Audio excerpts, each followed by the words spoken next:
Sir एक दफ़ा काफ़ी अरसा पहले, आज से कोई पता नहीं 20 साल पहले, हम एक जनरल मुशर्रफ के साथ ब्रीफिंग में थे। कोई कश्मीर का इशू था, इंडिया वाला इशू था, क्लासीफाइड सा इशू था, जिस ज़माने में उन्हें वो कश्मीर के इतने रीजन और इस तरह के आइडियाज़ आ रहे थे। तो जनरल साहब कुछ और ब्रीफ करी जा रहे थे, तो शेख रशीद साहब कुछ और कहे जा रहे थे। मतलब उनसे इंटायरली वो जो उनका हॉकिश कश्मीर के ऊपर स्टाइल होता है, उसी में शेख साहब बातें कर रहे थे, इन्फॉर्मेशन मिनिस्टर थे। तो सदर साहब उससे उलट बोले जा रहे थे। मैंने पीटीवी के लिए उस ज़माने में प्रोग्राम करना था, तो मैंने उनसे पूछा कि जनरल मुशर्रफ की बात मानूं या शेख रशीद की बात मानूं, कौन सी बात सही है। तो उन्होंने यही लफ्ज़ बोला, ये जो आपने अभी बोला है कि हाथी के पाँव में सबका पाँव है, जो जनरल साहब कह रहे हैं वही होगा। तो अगर वो बात आज पे लागू मैं कर लूँ तो फिर काफ़ी मुश्किलात पैदा हो जाएंगी, शहबाज साहब के लिए भी और बाकी लोगों के लिए भी।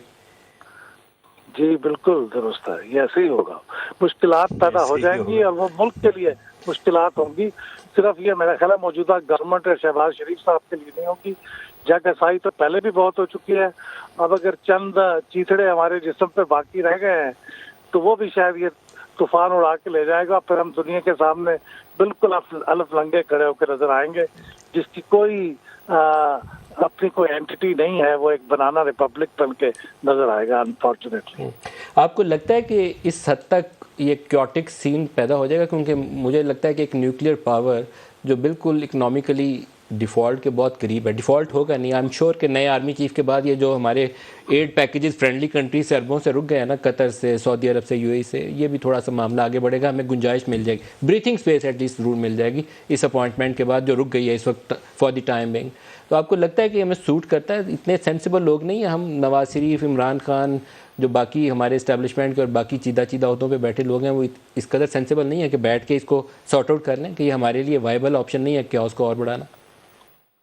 मलिक साहब, ये होना तो नहीं चाहिए और ये सबको नजर आता है कि मुल्क के लिए बहुत नुकसानदेह होगा।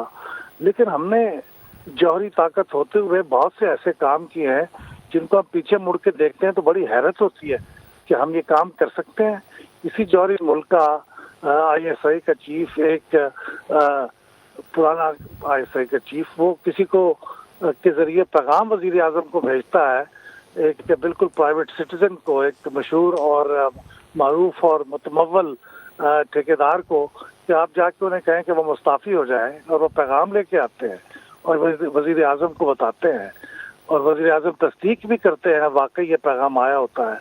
ये कभी हुआ है हमारे यहाँ प्राइम मिनिस्टर ऑफिस का रिटन नोटिफिकेशन ISPR का डायरेक्टर जनरल इन राइटिंग उस पर रिजेक्टेड कहे, ये जो वजीर आजम को आपने पैगाम वाली बात बताई है 2014 के धरने का वाकया आपने दोहराया है, जो नवाज शरीफ साहब ने उसके बाद फिर ISPR के डीजी की तरफ से रिजेक्टेड की बात जो है जी वो आपके सामने, वो तो एक डॉक्यूमेंटेड प्रूफ है। तो हमने ऐसे ऐसे काम किए हुए हैं जब किसी काम के हो जाने के बारे में भी हैरत नहीं होती कि ऐसा हो जाएगा।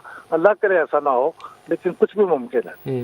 मैं एक ब्रेक करीब आ गया, लेकिन लोगों के अल्लाह पाक करे कि गुड सेंस प्रिवेल करे, क्योंकि गुड सेंस अगर प्रिवेल करती है तो फिर हम ये कुछ नहीं करेंगे। अगर हम होशमंद हैं और समझ से फैसले कर रहे हैं तो फिर हम अपने मुल्क के अंदर खुद से दिया सलाई जला के, पता हो कि नीचे बारूद पड़ा हुआ है तो उसके ऊपर नहीं फेंकेंगे, हमें उससे बचना है। और ये तमाम लोग जिनके पास फैसले का इख्तियार है, सब के ऊपर बराबर का बोझ है, ना किसी पे कम है ना किसी पे ज़्यादा है, बराबर का बोझ है। और सारे अपनी अपनी जिम्मेदारी उठाएंगे तो तभी हम इससे निकलेंगे, वैसे नहीं निकल सकते।